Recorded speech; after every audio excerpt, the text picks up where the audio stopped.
Ma egy karácsonyi összejövetelre, a fajta ünnepi bulizásra indulok, ahol megmutatom, mit érdemes és mit nem érdemes fogyasztani. Bár lassan készülök el, annyira igyekszem, amennyire csak tudok.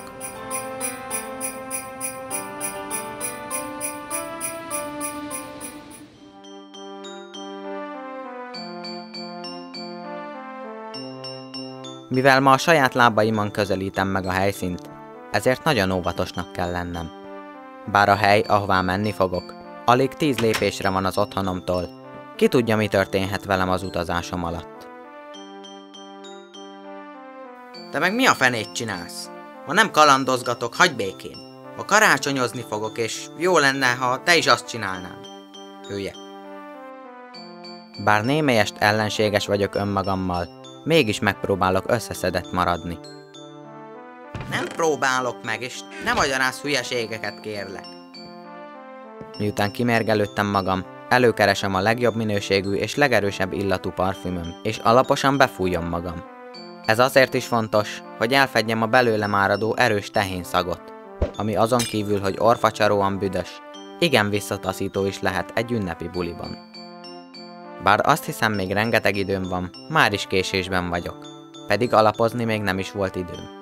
De volt, arra mindig van idő. A sunyiskodás ellenére mégiscsak volt időm alapozni.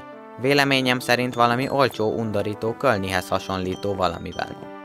Én nem sunyiskodom, és ha tudni akarod, már nem iszok se kölnit, se ahhoz hasonló ocsmányságokat. Hát persze, hogy nem. De most már, hogy elkészültem, indulnom kell. Ja, igen, jól van, bír, nyugi, vár a forralt bor.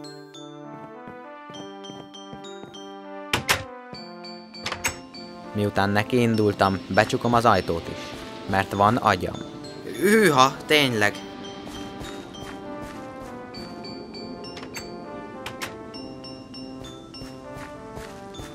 Kemény estém lesz, már most érzem. Most, hogy elindultam, és látom az úti célomat, nagyon izgatott vagyok. Csupán pár lépést kell megtennem, mégis rettegek. Én aztán nem rettegek. Hirtelen 2 kisebb fenyőfa tűnik fel előttem. Mi? Dehogy tűnik fel? Ezek eddig is itt voltak. A fenyők ágai egyre másra kezdenek el csapkodni az arcomba. Mi? Dehogy csapkodnak? De csapkodnak, és nagyon rossz. Azt sem tudom, hogy hol vagyok. Már hogy ne tudnám, hiszen itt vagyok a...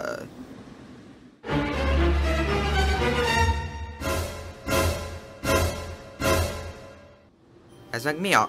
Most mi a fene történt? Nem is ittam ennyit. Na mondjad csak szépen, hogy ott vagyok a buliban és iszogatok? Aztán meg fogd meg magad és tűnj el a francba. Kétségbeesésemben saját magamban beszélek, ami egy ekkora sokk után érthető. De hogy kijuthassak a fenyők végtelenjéből, össze kell szedjem magam. Nem adhatom fel. Fúj, de utállak! De legalább örülök, hogy a hó nem esik, és a hőmérséklet is tűrhető. Amint neki indulok, hirtelen a hó is szállingózni kezd, és a hőmérséklet pedig azonnal a fagyok fagypontja alá esik. Egyszerűen ennél hidegebb már nem is lehetne. Jaj, de jó! Ki gondolta volna? Na de várjál, örülök, hogy legalább egy rekesz sör nincs nálam, mert akkor már nagyon szomorú lennék. Élelem és ital híján azonnal cselekednem kell, mielőtt megfagyok. Haló! Mondom, de jó, hogy nincs nálam egy rekesz sör vagy valami. Igen, tényleg jó. Anyád. A hó egyre jobban kezd esni, és ennek tetejében még a hőmérséklet is egyre jobban csökken. Most már tényleg nem időzhetek. Valamit tennem kell, hogy odaérjek az ünnepi bulinak álcázott piáktól tucsogó vad tivornyába. Na jó. Akkor először is próbáljunk meg keresni egy ösvényt, vagy folyót, vagy esetleg egy települést, hogy kijuthassunk innen.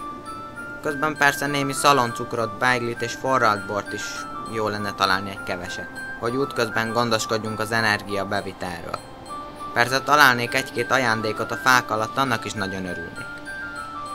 Bár kívánságom sok van, életem csak egy, ezért most már tényleg nem időzhetek. Elég sűrűnek tűnik ez az erdő.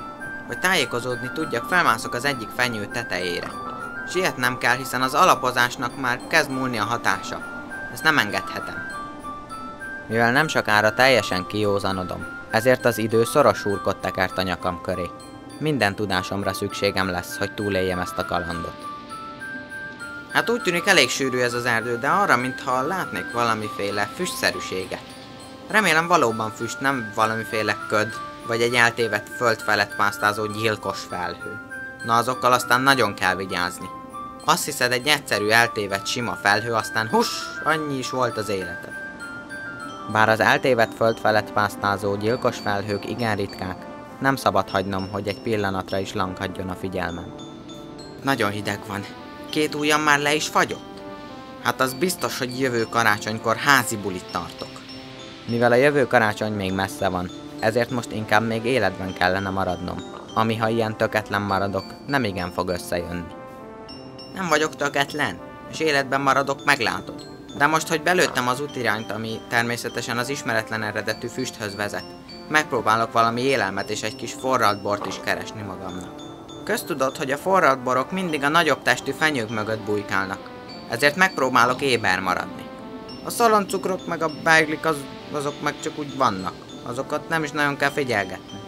Amint elhaladtam néhány csonka fenyőcske mellett, egy ajándékot veszek észre az egyik fa alatt. Wow, kösz! Na nézzük, mi lehet benne.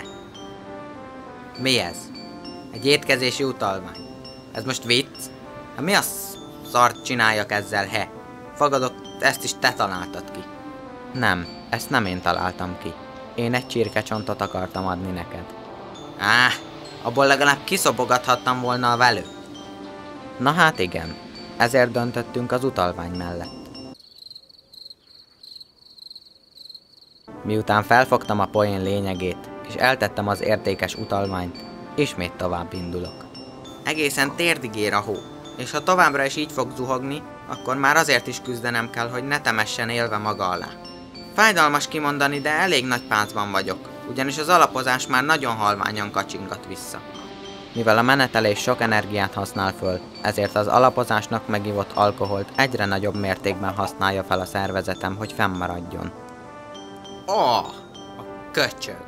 Éppen, hogy meglepődtem egy teljesen hétköznapi dolgon, hirtelen füstszagra leszek figyelmes. Már közeledünk. Érzem a füstöt. De finom is ez. A szabadság néha büdös, de sosem szabad lebecsülni. Nem sokkal azután, hogy megéreztem a füstöt, megpillantom azt a házikót, ahova az otthonomból kilépve indultam. Úgy tűnik, a buli még mindig tart.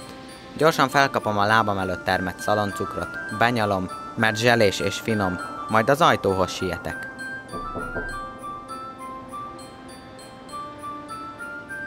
Gyere be! Remélem nem késtem le semmiről. Nem hiszed el, mi történt velem ma este. Szörnyű volt, de majd elmesélem. Csak gyorsan tölts nekem valami erőset. Amúgy merre vannak a többiek? Milyen többiek? Már vége a bulinak. Nem régen ment el mindenki. Inni pedig csak csapvizet tudok adni. Most az a legerősebb.